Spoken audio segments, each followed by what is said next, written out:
Okay, looks like we already have some people trickling in. Hello, everyone. Thank you so much for joining us this afternoon. My name is Hannah Crapo, and I'm the Content Marketing Manager here at Certiport. We're happy to have everyone joining us for our eighth, which is wild to say, Certified Academy webinar of 2025. We've opened up the chat already, and we love hearing where everyone's joining from so that we can all get to know each other, connect a little bit more, expand our community. So feel free to drop into the chat. Let us know what courses you teach, the ages that you teach, what you're hoping to learn today so that we can all get to know each other a little bit better. Our session is, of course, being recorded, so everyone who's registered will receive a link to the full recording after our presentation is wrapped up this afternoon.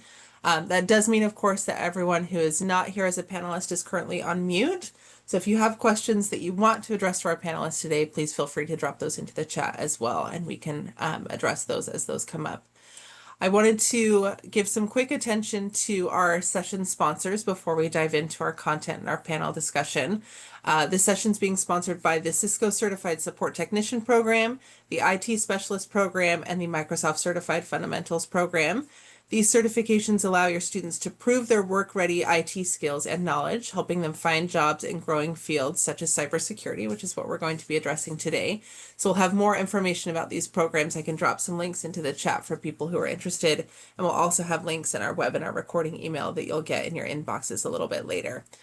Today we're talking about securing your students' future with cybersecurity skills, and we have some wonderful panelists joining us. We have Jeremy Monette, Robbie Perdue, and Jesse Calu. So I'm going to go ahead actually and stop sharing my screen. So, I mean, the headshots are great, but I think live is probably a little bit better. So we'll stop sharing here and let everyone see. So before we dive in, we'll do a quick round of introductions so that we can all get to know each other a little bit better. So Robbie, why don't you kick us off? Tell us a little bit about yourself and your professional experience in cybersecurity and education. Sure. I started as a Cisco Network Academy instructor in 1999. I've been doing that off and on, mostly on since then. We teach at a career center where we offer 10 different IT programs, IT classes, and most of those are tied to certifications. Incredible. And joining us from North Carolina. So if we have anyone here from North Carolina, represent. We have some amazing teachers out there as well. Thank you so much, Robbie. Appreciate it. Jeremy, why don't you go ahead next for us? Introduce yourself. Yeah, thanks, Hannah, and thanks for having me. My name's Jeremy. I am from the University of South Florida down here in Tampa, in Florida, sunny Florida. I was a long-term CTE teacher and a district supervisor of CTE programs in Hillsborough County, which is the fifth largest school district in the country. So, man, we've seen it all. Any type of programs that you can build that have worked, that have not worked, we have the scar tissue to show. And I've since transitioned over to Cyber Florida at the University of South Florida. And we support cybersecurity education all across the state. So anything K-12 related, industry certifications, internships, advisory boards, frameworks, student experiences, we are certainly here to help. So if we have any Florida friends on the call and you're looking for anything, everything we do is completely free and supportive, and we're here to help you. Amazing. Thank you so much, Jeremy. And Jesse, we'll have you wrap it up for us. Hello, everyone. Thanks for joining us today. I'm from New York City. A little bit about my background. I'm actually a product of the Cisco Networking Academy. I was a student at the high school that I'm currently teaching at. Our school is a CTE high school, which offers both the academic diploma and their CTE endorsement and certifications. So I pretty much never left high school. I've been at the same school teaching what I learned in high school and taking it to the next level now. So that's for everyone today. Awesome. Thank you so much. So I can see we're going to have a powerhouse discussion. We're super excited to talk about cybersecurity and how to use and teach these skills with your students in the classroom. So first we'll start with Robbie. We'll come back to you. Tell us about how you got involved in cybersecurity and teaching cybersecurity in the classroom. Well, it was an interesting way that worked out is we had to add on to our program. And they had given us some just filler classes, and I went and looked on the North Carolina website and found some classes and added them. And so we added the cybersecurity class and really converted it to where all the things we teach were cybersecurity instead of any kind of filler.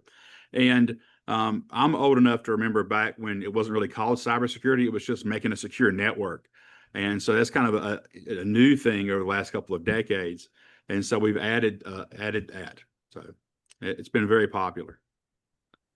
I like that you're willing to confess your age, Robbie. Don't look a Right. day over 25. No, you're looking great. Thinking about your experience in cybersecurity, what credentials have you earned or do you teach and use with your students so that we can give people a little bit of perspective on the certification journey as well? Well, I did the CCST cybersecurity as well as the CompTIA Security Plus and the Certified Ethical Hacker. We teach the CCST cybersecurity to entry-level students. We teach it right along with IT fundamentals. And the idea is that they're going to build the security mindset throughout everything else we teach them going on. Some of the seniors are eligible to come back and take a cybersecurity 2, but that's not very common. And that one's taught toward the Security Plus curriculum. So we're going the full gambit from freshmen up to seniors then, Right. correct? Yeah, Amazing. we have 10 classes, so if they want to fit them all in, they have to start early. Love it. Love it. All right, Jesse, we'll come to you next. How did you first get involved in teaching cybersecurity, and what credentials do you use with your students? So we started off with we just had a networking class and IT specialist, like our help desk class running simultaneously. So one was focused towards the CCNA and one was focused towards the A+. We first brought in cybersecurity as computer forensics, and that was the New York State certification that we had to bring in. So we brought in computer forensics, and that was more on the law side. So it didn't pretty much fit what we wanted to do with our students. We wanted to expand our IT portfolio. And then we eventually brought in the cybersecurity program. We started off with the Microsoft security certifications first. And once that got retired, we transitioned over into the CCST. Our students are taking the CCST for both networking and cyber. We have classes that also prepare our students for the Network Plus and the Security Plus. And we're also taking select students and we're giving CCNAs and the CCNA Cyber Ops. So we have a very diverse portfolio of certifications, and we like to scaffold it in our program so that we're offering at all levels and we're getting the students ready for the workforce. Perfect. And we'll dive a little bit more into how to kind of scale those and at what point you bring in certifications. So appreciate the perspective from both of you and the different approaches that you've taken. Jeremy, you're in a little bit of a different spot. So tell us about your background in cybersecurity education and the credentials that your team uses in Florida. Yeah, I love hearing Robbie's story. That's how we see it most of the times in education. So a million years ago, I was teaching history. There was an opportunity to start teaching in career and tech ed and TV productions and computers. And man, once you're in a computer lab as a teacher, it's hard to leave it, right? Because you have things that you can put kids with their hands on. Like in my opinion, it's just the best way to teach in any setting. But it's exciting. And what we see with Robbie is what we see with a lot of teachers is that they're teaching something IT related, and then we tack on cybersecurity as they move along in their careers. So I find that it's way easier to find somebody who knows how to teach and understands pedagogy and working with kids and has a good relationship with kids and let them learn cybersecurity than it is to try to find an industry professional and bring them into the classroom. Teaching's hard, right? So once we have somebody who connects with the kids, we can kind of help coach them up on the content. So that's what we try to do in Florida is we try to find the teachers that have the best rapport with the kids and classroom management and are willing to take on new tasks. And then we give them those new tasks in exciting areas like AI and cybersecurity, which are just booming, right? AI specifically lately in our course offerings. We do similar to what Jesse and Robbie are doing with our certifications. In Florida, we have a CAPE funded list. So the state identifies what certifications they will fund. And for every industry certification that a student earns, a teacher gets a bonus, which is great because they deserve it. And the school gets FTE, they get extra funding for those kids. So anything that's on that list, we try to pick it and integrate it into our coursework. The same certifications I'm hearing from you, the CCST, the old school Microsoft before they got removed. There's CIW, there's Certiport. I mean, there's a lot of different certifying institutions that offer those entry levels. And then in year 2 and year 3, we try to drive the students up to that CompTIA Network Suite, A plus, Net plus, and then Sec plus is the gold standard. But I'm going to be honest with you, Sec plus is hard. We don't get a lot of kids statewide that earn Sec plus. And I will also tell you that when we talk to industry, that is a very good signal of their employability is did they earn Sec plus, like they know it has some cachet. So that tends to be our year 3. Robbie, we don't have 10 classes, but if we can get them up to that year 2, year 3, that's where we try to roll in the security suite for CompTIA. Love it. So I think we're seeing the almost full portfolio for cybersecurity certifications, which is wonderful. Something I think depending on the age groups that you're working with. But I wanted to go kind of backpedal a little bit and think about the evolution of cybersecurity. So Robbie kind of hit on this a little bit already, that it started out with creating a secure network. So cybersecurity as a term is relatively new in the IT space. So how have we seen cybersecurity evolve since we've started our careers, either in technology or education? So Robbie, we'll come to you first. So the question again, it was how is Yeah, so how have you seen cybersecurity evolve both across your career and then teaching it in the classroom? Well, I think the one of the bigger problems was it became a buzzword before people understood what it really meant, right? So teaching security as far as the network and computers hasn't changed, but now there's a terminology that goes with this cybersecurity, a cybersecurity pathway, people more involved in it. I feel that teaching cybersecurity really just benefits all of the network and engineering stuff that we've already taught. And that while there are cybersecurity jobs, there's a whole lot more network industry jobs. And I think, not to focus on purely cybersecurity, but embedding that security mindset in your curriculum is better for everyone. As a competition for the cybersecurity jobs is probably going to be pretty stiff the way they're putting a lot of people in it. But the students really enjoy that. And I think we get a lot more buy-in by moving cybersecurity classes earlier. And so there's a lot more to do. And it really improves our labs going forward because now we get to test the security aspect all throughout that. And as far as the evolution of that, I think the certifications coming forward for cybersecurity is what's really promoted that, because there's so many now. And in fact, there's a lot to wade through. There's a constant debate on which cybersecurity certification do you go for, right? I can only offer a few, but they're good ones, Security Plus in particular. So Thank you for that perspective. I appreciate the conversation around how this is just a microcosm, right, of the larger IT space. So we're talking about cybersecurity today, but there's a lot of other skills that connect with that. And we'll dive into that a little bit more here in just a second. Jeremy, what are your thoughts on how cybersecurity and kind of the IT space, to Robbie's point, has evolved over the course of your teaching career? Yeah, two things there. One is kind of the long term, and that's like we got to get the kids the basic fundamental knowledge of technology and a willingness to like open up the hood and just start yanking out wires, right? When you talk to employers and you say, what kind of students should we be sending you, right? What do you want to see coming from our secondary, post-secondary? Like what are the qualities that you're looking for? I always hear they want soft skills and they want broad technical skills and like a willingness to learn new things. Most of the companies that are hiring these kids will train them in the specificity that they need to get. They'll show them the specifics. They'll learn that trade as they do that trade. They need somebody who's curious, who has a GitHub, who's built some things, who has a portfolio of work, who has some certifications that we're talking about and experience in that field. So the evolution of this over time really starts with like a good, strong foundation in IT, and then you just get more specified as you go on. Where I think we sometimes go wrong is we grab kids at a very young age and we go, they're going to be, in this particular pathway, and we kill them with as many classes as we can, and we graduate them on that particular pathway, and we miss out on that broad technical understanding because a lot of times these cybersecurity kids don't get hired directly into cybersecurity jobs. Because as good as they are, nobody likes a 22-year-old knowing top secret informations and passwords, right? They like kids out of the military. They like kids that have had IT experience. So they'll start in entry-level IT jobs, break fix, tech support, HR, whatever they can find, and then they move their way to cybersecurity as their career progresses. And then the second thing is like the microcosm level. And I heard Robbie talking about this a little bit. There's always a dynamic, there's always a question of do we teach networking first or cybersecurity first? And it's really hard to teach both. And half the time, and this is true of the universities, the community colleges, like half the time they'll start with networking and they'll say you're crazy, you have to have networking before you can do anything else. Then half the time they'll start with cybersecurity because networking can be kind of boring, and we want to give the kids all the stuff that they need in cyber and give them the fun stuff and put their hands on, and then we'll teach them networking as they go.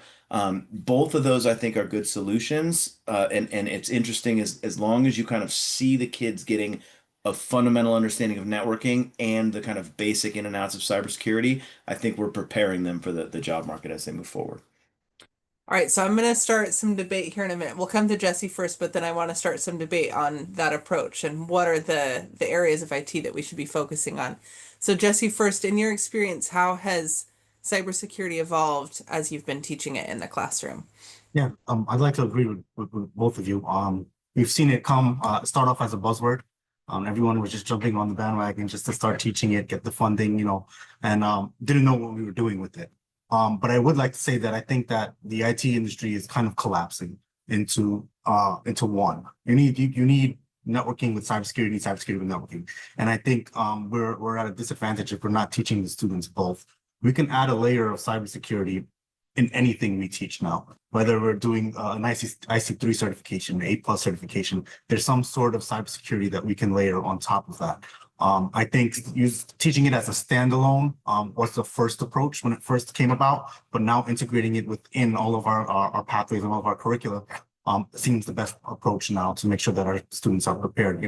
When they go into the workforce, like we said, they need a broad understanding of the concepts. And when they get to the job, they'll learn the specifics of that specific job role. Okay, so I'm wanting to kind of continue this conversation of what you guys have shared about how it's not just security. There's other and other areas of IT that are heavily involved with this. So Jesse, we'll come to you first. What's your approach in the classroom? Where do we start students maybe at the freshman level? What skills are you teaching? And then how do you scaffold your curriculum from there? Yeah, so we start our current technical components in the 10th grade. So our students are only part of the CT program for 3 years. In the 9th grade, we use it as an opportunity for us to give them all the academic classes so that we can have them for longer periods of time in 10th, 11th, and 12th.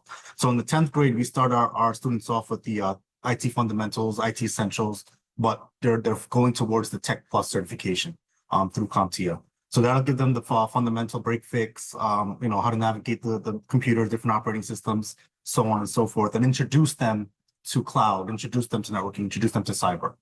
Then we move them out into the 11th grade and we do sort of like a networking essentials pathway in the 11th grade, where the students are doing Cisco IOS, they're doing Network Plus related items, and they're taking the CCST networking and the IT specialist line from Certiport, the networking essentials certification as well. The students who are excelling will offer them to take their Network Plus at that level if they're able to take on that challenge. In the 12th grade, we then do the CCST Cyber, and the students that are excelling, we'll give them the Security Plus to take at the end of their year. So we start off, our pathway is help desk, break fix, IT fundamentals, networking, and then we layer on the cybersecurity. But we bring in the cybersecurity components throughout the 3 years, because if you've noticed, all of these certifications have evolved. Traditionally, people look at an A+ certification that we're just building computers and fixing the OS. It's not like that anymore. It's networking, it's cloud computing, it's security. So we're layering that on as we go through the 3 years as well. Perfect. Robbie, anything to add or a different approach that maybe you're taking with your students? Well, so with us, the classes are offered in pairs, so you have to take 2 at a time, and that's how we can go through 10 pretty quick. So it's IT fundamentals with cybersecurity 1, and then they come to networking 1 and network administration. And the idea being that with network 1 and network administration, one of the things they're doing is they have to put together a project that gets installed in our data center, and that gives them something to protect. We come at cybersecurity 1 from a blue team mindset, a defensive mindset, right? And so in network administration 1, they have to put together a project, they have something to protect. And if it all goes fine, I start breaking things. So they'll come in and something will be broken, right? So behind me, you see there's like a blue LED light. Well, it's blue because everything's good.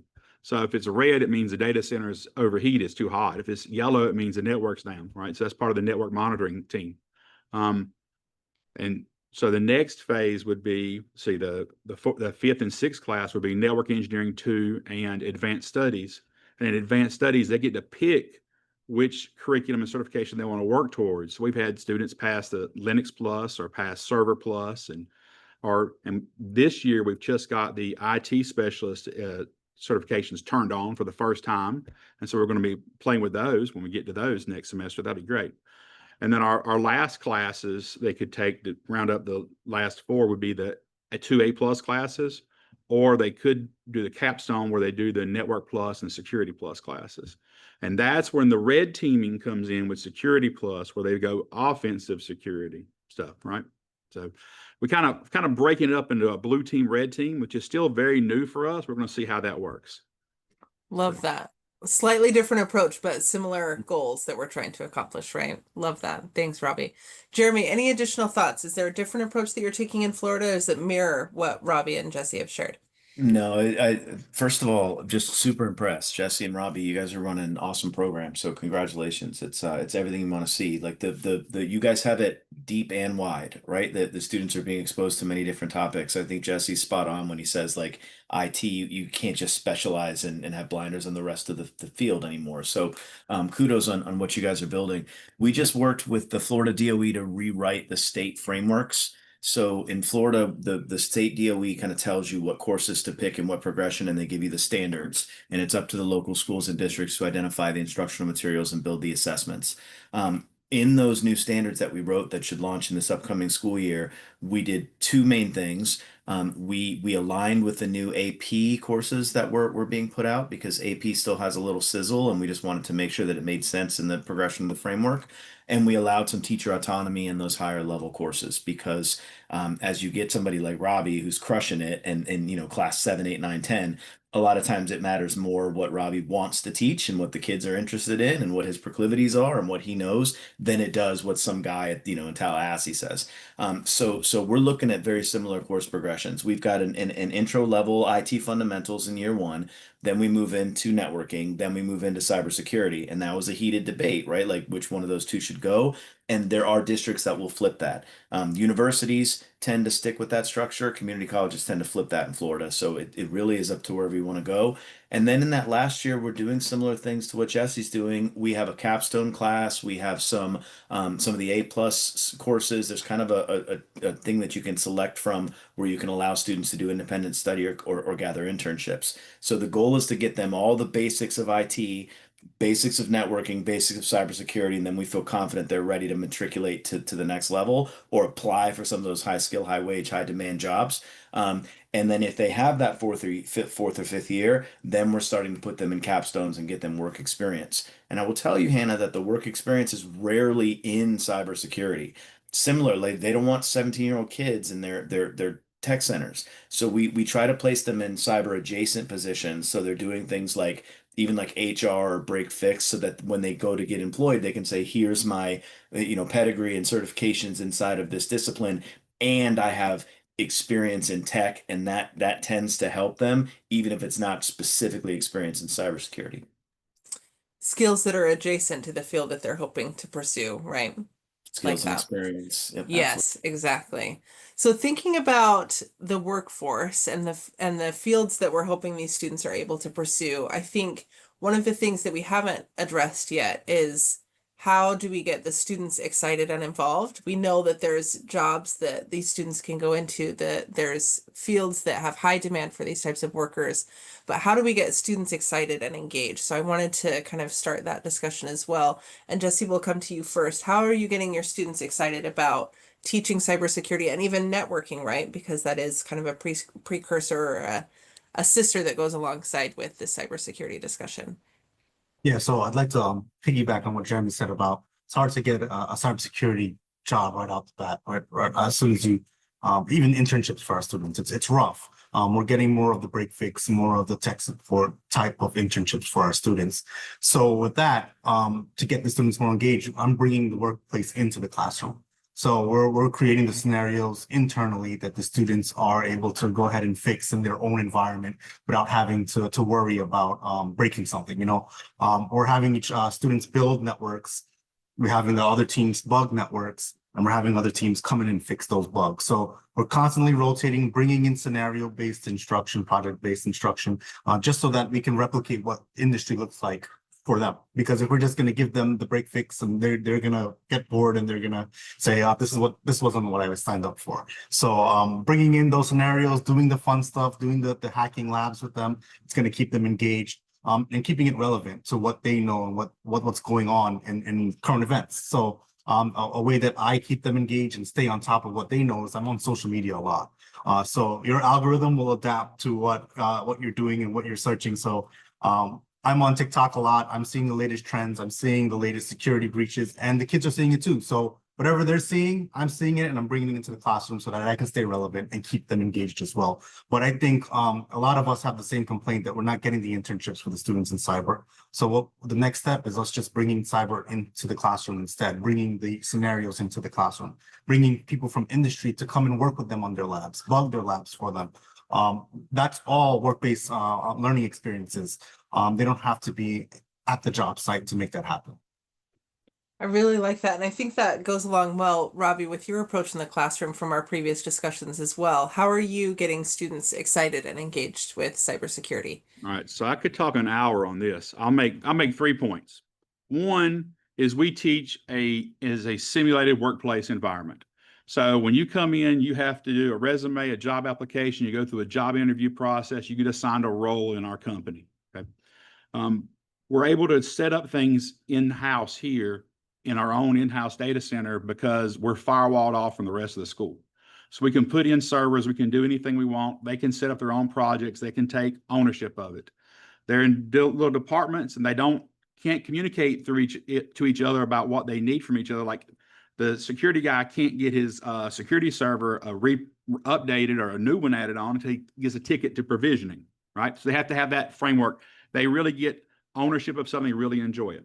Two, some of the projects need to be big real world projects that they can actually see outside of the classroom. One example is we've just laid the foundations for our own distribution of Linux that we're developing in-house. And we've just got the repositories up for that. So that's online. That's something they can take home. That's a real world skill that they all have to work together. And three, we lean heavily on our career development coordinators, which are the people that help go out and get industry and get them internships and job shadowing. And for an example, I've got two students that were yesterday at an Amazon sponsored event where there's a new data center being put in a county right beside ours. And they had a training session on learning how to splice fiber, which was something I can't do here. So they were there yesterday doing that. And, all of these things just lends itself to getting excitement and getting energy and having just a really great time learning. I like that. Bringing the outside in, but then also taking students outside of the classroom. I think that there's a lot that can be accomplished that way as well. That's awesome, Robbie. Thank you. Jeremy, any additional thoughts? I know that you're technically at the admin level, but how is Florida working to create buzz and get students excited about IT? Yeah, I want to be in Robbie and Jesse's class. That's how you do it. I can't tell you how many conversations I have, especially with like first or second year cyber teachers, that they find their classes boring. They're just cerebral. They do a lot of definitions. There's just a lot of like painstaking PowerPoints and minutia, and they don't like it, and the kids don't like it. And it's a constant struggle for teachers that are getting started to get where Jesse is, and they have a dynamic classroom with hands-on activities, whether they're setting up a local student SOC or whatever that looks like locally, you have to do it. So we try to give them as much as we can, and cyber.org, and there's all this different stuff, and Cisco, and you pull like a buffet, you pull little things, you integrate it in your class, and do anything you can to give the kids some hands-on experience, to make your classroom less, just flip and tip, where you're just giving them certain lecture regurgitation. We in Florida are doing a thing called Cyber Launch, which is the largest high school capture the flag statewide competition that we know of in the country. I think it's probably in the world. We brought 1,000 students from over 50 school districts, from Miami all the way up to the Panhandle, where Cal's that number of people, and we brought them all into one space, and we engaged in a full statewide capture the flag with trophies and PS5s for the kids that won. And they got to stay in a hotel, and it was like a whole big whodunit. So if you're able to do something like that, and build in competition and build in experiences, there's so many capture the flag resources now that are free, that are great, that you can use with your kids, and they're fun. If you can do something regionally and compete with other schools, even better. But everything that Jesse and Robbie are doing, Hannah, just to build anything you can that's hands-on, even if it's only closely related, right? Because we gotta have fun in the classrooms. A lot of times the kids are selecting these electives. We got to give them a reason to pick it. And those hands-on activities, like Jesse said, is exactly the way to do it. I really like that. And we've talked a lot about engagement in the classroom, and I think that there's different ways to approach that, but hands-on is a really big piece of that. And I think as part of that hands-on approach, students are walking away with kind of key skills that they need in the workforce. So I wanted Jeremy to come back to you because you made this comment earlier that there's skills that employers are looking for. What are those skills, in your opinion, that are most important for students as they go into this IT workforce? What are the skills that employers are looking for? Yeah, always, they say soft skills, right? Like so much of cybersecurity, and this I learned moving into Cyber Florida and working with people that are smarter than me and like out of my pay grade, right? Like when you're sitting with CISOs and you're sitting with people that are running like all the cybersecurity from Moffitt or Tampa General, like these are people that I assume would be like next level smart and understanding in cybersecurity, and they're always very intelligent, but they're not like coders. They're not writing the cybersecurity. They're not even like building and setting up networks every day. 95% of what they do is making sure Nancy from accounting doesn't click on a nefarious link and give out her social security number, right? Like that's a big chunk. And they need to make their teams feel safe and secure. They need to communicate what they're doing in their cyber. They need to respond right away. They need to assess risk. Most of that is soft skills. So while the technical is certainly essential, right? Like everything that we're hearing that these teachers are doing that we're trying to do in Florida with industry certifications, that breadth of technology, like we said earlier, intellectual curiosity. Anytime a young person asks me for like professional advice, I always say get active outside of your classroom, get on LinkedIn, build a GitHub, go to like we have a neon temple here in Tampa that you can go to and just hang out and have coffee with other, nerds and talk about nerd computer stuff. Like that's how you get jobs usually is the person you know, not the certification you have. And that all comes back to those soft skills. So technical first, like make sure you have your chops, you know what you're talking about, you have your certs, you're employable. And then from then on out, it's going to be how do you build yourself as a person, much more than how do you build yourself as like a technician. Perfect. I like that. I think it's a definitely a combination of both. Robbie, do you have any additional thoughts on that? Key skills that you're trying to impart to your students, hard or soft skills? Well, that's how we kind of developed the program here is from a consortium of businesses of telling us what we were missing was soft skills, right? So that changed our approach completely. So yes, you have the technical skills, yes, you have the soft skills, but also the eagerness to learn on your own, right? So I would say it's four things: technical skills, soft skills, the ability to learn, and a mindset to troubleshoot and fix problems. And that's one of the bigger things we work on a lot is the troubleshooting mindset, because a lot of times when they first get in here, as soon as they hit any kind of problem, they just stop and just sit there. And that's not how IT is supposed to work. You're supposed to fix problems. You're supposed to figure out steps to diagnose and fix the problem.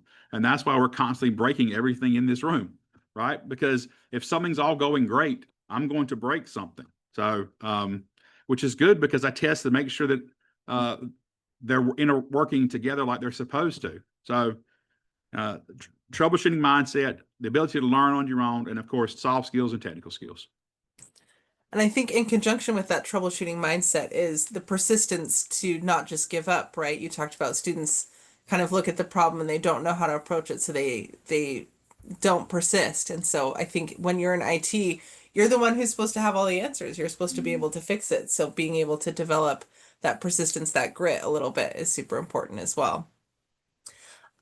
Jesse, coming to you, what are the key skills that you're working to impart to your students as they prepare for these internships and higher level cybersecurity jobs? I had to agree with everyone. We have to teach them the soft skills to get into the job, the fundamental skills. They'll get the job specific training at their workplace. Also, I also like to say like, everything in my classroom, yes, it's important, but I've always said to be successful, it's everything you also do outside of the classroom. It's everything that you do to put yourself out on the market, LinkedIn, going to events, going to conferences, doing the extracurricular activities. So everything that you do outside of my classroom is going to contribute to your success. And to pinpoint what Robbie said, I've always took on the mindset that I'm not a teacher, I'm more of a facilitator.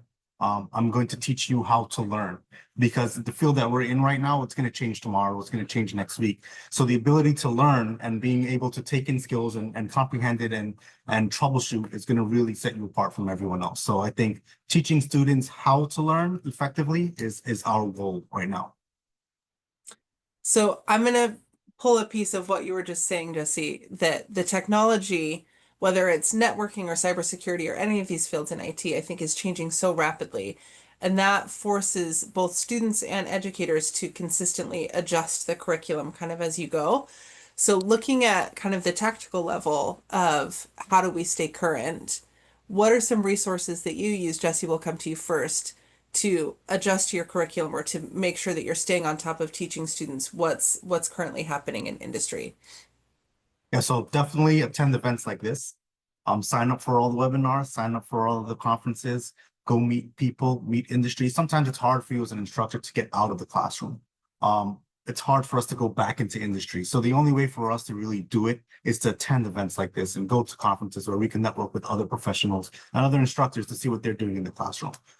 When something new comes out, don't be afraid to learn it with your students. I always tell people that make your classroom a collaborative learning environment. You don't have all the answers. If you ever run into a bump where a student asks you a question, tell them, all right, let's try it out. Let's put it into play, pull some routers down, pull some firewalls down. Let's put it to test together and we'll learn together. And I think the students will respect you a lot more if you come to them with that approach. New certifications come out, study with them. I just signed up to be part of the Palo Alto Academy. I've never worked with Palo Alto devices before, but I'm doing the course with my students so that we can both learn it together. So don't be afraid to try new things. Stay current with the certifications as well. When your certifications expire, take the latest one. Don't try to just get the certification just to keep it current. Take the latest one that's available. I also tell teachers a lot to make sure that you have the certifications that you're teaching your students to get. It may sound like something that's very simple and that should be, a given, but I've met a lot of instructors that don't have the certifications that they're teaching their students to obtain. So staying current on what you're teaching the students and also going one step above. When you're taking the more professional version of that certification, you're going to be a more effective instructor. So you'll be able to answer questions that students have.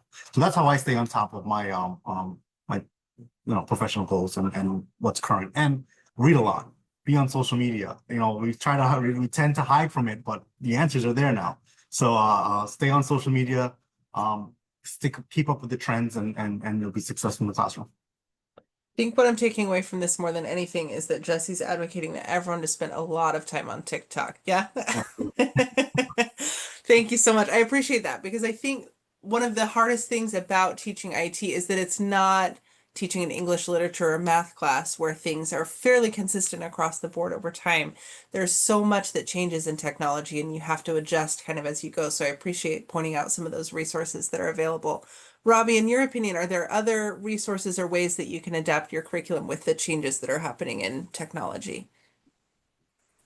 Let students guide that, right? They know what's new before I do. I'm old, right? So don't be tied to whatever it is I'm doing. So our data center is full of all these virtual machines and containers, but I'm not married to any of them. So when they decide, hey, I did some research and I found out there's a new ticketing system we can get that's better than the one we're using. Okay, let's turn our old one off and let's install a new one. And we just that constant march forward of new things and new ideas and new approaches, and don't stifle it. Yep. Yeah, being open to that feedback, which can sometimes be hard because it creates a lot more work on your end, right? Than if we were to just keep things consistent over time. I like that. Jeremy, any additional thoughts from a higher kind of district level?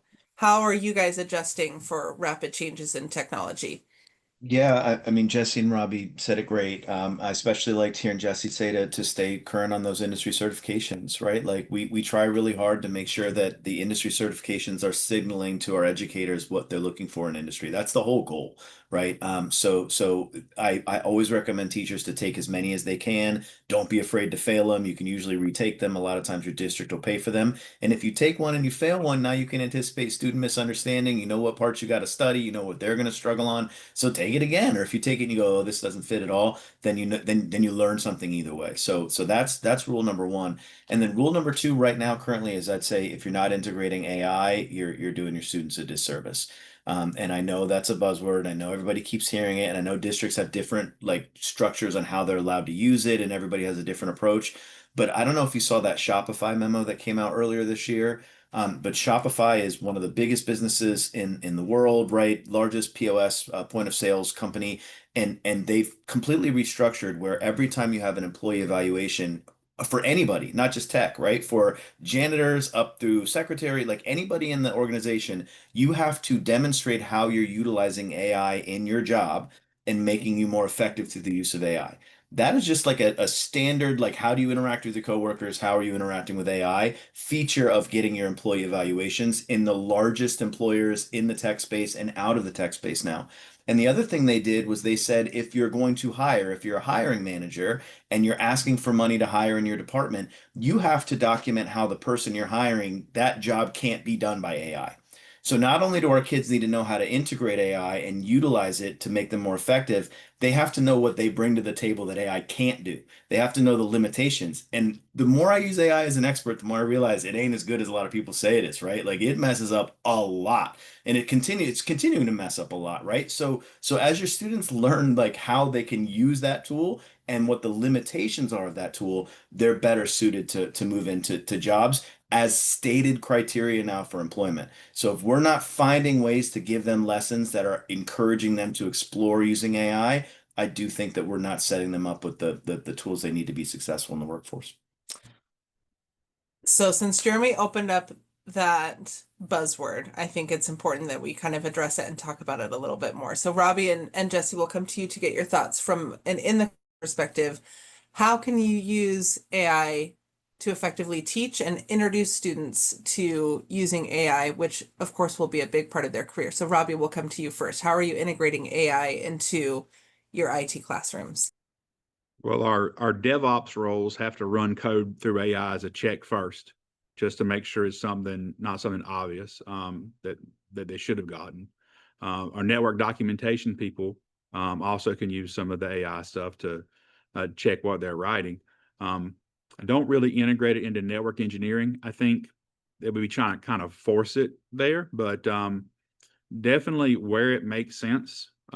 Students can lean on that as a little bit, not as a first line, but as a kind of a review for themselves. That's how I teach them to use it. And I hope that's what they do instead of leaning on it first. Yeah, I think we've seen, if anyone's read the news lately, just how detrimental it can be if that's your first touch point, as opposed to kind of working in conjunction with Yeah. human characteristics as well. So I appreciate that it's the assistant, right? It's not the driver. That's great, Robbie. Jesse, any additional thoughts from you on the AI piece? Yeah, so what we just actually introduced this year is all of our IT pathways. The students taking the 10th grade, they're taking the generative AI foundations certification through the CC career critical skills. Critical Um, career skills, yeah. yeah, so we're giving that to our students when they first come into their CCE program, so that they're introduced to AI and they're learning how to prompt and how to effectively use it. In my classroom, I encourage the use of AI. It's here to stay. It may not be as good as it is right now, but it's going to evolve as we keep moving. So I encourage the use of AI in my classroom. I've restructured the way that I teach and the way that I create assignments now because of AI. Information is readily available. I believe now that we're turning our students into more of content creators rather than giving them content, because content is readily available. So now I have them doing more creative work where they're not really reading, looking for definitions, answering straightforward questions. They're creating something. They're creating videos, they're creating images, and they're using AI to guide them to do that. So I fully endorse it. I allow it in my classroom. Whenever they submit assignments and they've used AI, I ask them to submit the prompt that they use to generate their response, so that I can see that they're effectively using AI rather than just saying, "Hey, well, what is a route? that's not effective use of AI. That's Google search, right? So I want to see them actually interacting with AI and having more effective and thought-provoking prompts. So I make them submit their prompts along with their assignments so that I can help them and guide them in the right way. I like that. It's the old school show your work, but with AI, right? You have to include the prompt with the answer. I think that that's fabulous. Well, we're running close to the end of our time, so I wanted to bring things full circle and just see if there's any other last pieces of advice that we wanted to share for our educators who are helping prepare students for careers in security or anywhere in IT. So Jeremy, we'll come to you first. Any last pieces of advice that you'd like to share? Yeah, thanks. And thanks again, Hannah, for including us. Always great to have a discussion like this, and it's a pleasure to be here. I think that the most important thing that we captured today came from when Robbie was talking about staying intellectually curious and being willing to just pull the wires under the hood. I really do think that's the foundation of tech in general, and teaching your kids to be gritty and resilient and to encounter problems and figure out ways around those problems. Hopefully AI is a part of that exploration, but whatever exploration you have, that's what's going to get these kids employment opportunities later. So as you can have them building a portfolio and generating projects, and like that's what's going to really help them move into this tech hub. So the teachers that are on the webinar, of course, you're staying relevant and current with your industry certifications. Cybersecurity there's still high skill, high wage, high demand jobs at the end of that rainbow. Like, don't give up when you see the employment start to contract, because I still think it's a lucrative pathway. And make sure your students stay involved and curious and resilient, for sure. Appreciate that, Jeremy. Thank you. Robbie, any additional final pieces of advice that you'd like to share? Yeah, and thank you for having me. Absolutely. So if you look at all the different IT jobs that are available, countless different descriptions of different jobs, and look at the classes we teach, and I teach a lot, but it's 10, right? There's way more than 10 different career paths than what we teach. And so don't think that the class you're in teaches them to one exact job, because it doesn't. It teaches them foundations for all of these jobs. So don't be afraid to let students explore that space and tailor something specifically for them. That's kind of why we do job roles. Like I mentioned DevOps a while ago, but it might confuse people because I don't teach a DevOps class, but I have a DevOps job role within network administration. And so that student is doing things on a daily basis that is a little bit different than what someone who's on the disaster recovery team is doing. He's more into networking and storage. They're still in network administration, but they're doing slightly different things because they're actually working towards different roles of what interests them. So don't pigeonhole them, let them explore, let them be excited. And I'm just going to give a plug, and I can drop a link to the chat for anyone who's interested in this. Robbie and I had a fabulous discussion about his simulated workplace approach in the classroom that I think goes very well with what he's just shared about giving students opportunities to create different roles and see what works for them. So Robbie, thank you so much. That's wonderful. Jesse, any final thoughts from you that you would like to share? Yeah, so everything that Jeremy and Robbie said is spot on.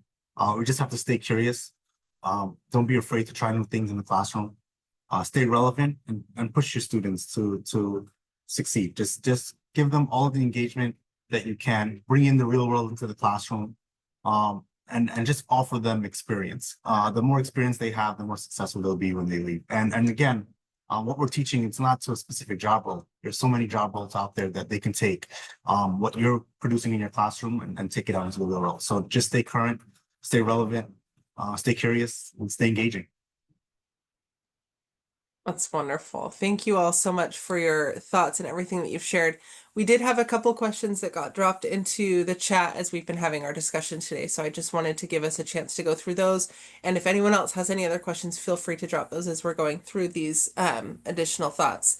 First question that came through, are there any grants or funding sources that you use to offer certifications or to get funding for your classroom? So Robbie and Jesse, I'll come to you for your thoughts about that. Where does the budget come from? So our programs are state funded through Perkins funding. We fund all of our students' certifications and the coursework that they need for the certifications through the school. Our students don't pay for their certs. We use those Perkins funds in order for us to sustain our programs. Perfect. Thanks, Jesse. Robbie, any additional thoughts about that? Most of what we do is funded in-house through state funds, just like Jesse said. Though I was able to get grants the last 2 years. The acronym escapes me, but it was something I could apply for. It was $1,000 a year, and I used it for hardware for the data center. 1 year I got a stack of 8 terabyte hard drives for the storage servers, and another year I got some layer 3 switches, which you didn't have before. But those things are out there if you look for them. Love it. Okay, great. So there's a mix of kind of some of that federal or state level funding and then some additional grants that we can search out as well. The next question came through about, and this is outside of the demographic that people on this panel are teaching, but if we're looking to start students as a prerequisite, right, for some of these higher level courses for 8th graders in particular for this question, where should we start and what should we be teaching those middle schoolers to prepare them for some of these high school level courses? So anyone can jump in on this for any thoughts, but where do we start in the middle school level to get students ready for high school? I really like the IC3 certifications for middle school level, just to give them the digital literacy before they get into the more advanced curriculum in high school. So I would probably start off with an IC3 pathway, or maybe even even integrate the generative. Oh, Jesse, we just got you on mute. Sorry about that. That's okay. So yeah, either the IC3 pathway and the generative AI pathway as well, just to get them ready, give them some IT background before they come and tackle the more challenging pieces. Yeah. Often, you have students that come into your program and they don't know how to use a computer effectively. Remember, most of the students now, they're in the point and click generation, the touch generation. When I get them behind the actual desktop, they're not able to navigate it and find things. So moving back to where they're using a computer more than they're using a tablet or a Chromebook or a point and touch and click device, I think would help them out for the challenging classes. Perfect. Robbie, any additional thoughts there? If they could have some exposure in Python, that would be amazing. That if there was like a little programming thing they could do in 8th grade to get some exposure in Python, it would really turbocharge what we do here. Yeah. I like that. Some coding background as well. Great answers. I love that. Jeremy, any final thoughts from you that you wanted to share? Don't want to exclude you from this discussion either. No, not at all. I mean, look, 8th grade is foundational knowledge. So if there's a framework or a course that you can grab that has anything structural, because Jesse's right, we say these kids are digital natives and they know more about computers than us, but a lot of times they just know how to use their phones and they don't know how to do anything that's productivity based. So get them exposure, get them those hard skills, anything that you feel comfortable with as a teacher in 8th grade. If you can drip some cybersecurity and get them excited so that when they go to Robbie and Jesse's schools, they're asking for those classes, that helps, right? Like generate that demand and just give them a real solid foundation in technology, and then they'll do the rest of it in the high school level. Jesse, did you have additional thoughts to share? Yeah, I also, for us at the high school level, I think we should invite the 8th graders and the middle schools to do workshops in our classroom. We do that a lot here, and my students, they teach them, they'll walk them through exciting labs just to, kind of build your pipeline of students that are coming into your school. So we work with our middle school students. We have them come into the building. We run workshops with them, which are all student led. So if you know schools that are in your area or towards your pipeline, work with them as well. Bring them into your classroom so they can get excited, and work with the middle school teachers to help them build their programs as well, because you know what you need when they come to your school. So I think that'd be an effective approach to build more strong pipelines and programs. I like that. That collaboration element, I think, is super important. Thank you for that, Jesse. Well, thank you everyone who's been here for our amazing discussion today, and thank you to our panelists for everything that they've shared. I feel like this has been very fruitful and wonderful discussion. We have some great takeaways. Before we wrap up, I just wanted to give a couple of quick housekeeping items. First is that Certified Academy as a program is a great build up to our annual Certified Educators Conference that takes place every summer. So next summer we'll be in Nashville, Tennessee, June 2026. So if you're looking to expand this conversation, learn about additional opportunities for technology educators, or just connect and kind of build a community, this is a great opportunity to do that. So if you're interested in attending, please visit certified.certiport.com to get a little bit more information. We're going to be launching information about our 26th conference here in the next couple weeks, so please keep an eye out for that. The second announcement is that we have another session taking place next month, so we'll be middle of next month as opposed to the end, just because of the Thanksgiving holiday. So we'll be thinking about our conversation today about soft skills. We're going to be talking about business and management skills, some of those project management, leadership, ways to teach those types of skills in the classroom. So I'll drop a link here into the chat so that everyone can see this. But we would love to have everyone who's been here for our discussion today join us next month as well. So we're looking forward to having you back with us next month. Thank you so much for spending your time with us today. We really look forward to learning and engaging with you. If you have any questions, feel free to reach out to our Certiport team. We're happy to help. So thank you everyone for being here, and have a great rest of your afternoon. We'll see you soon.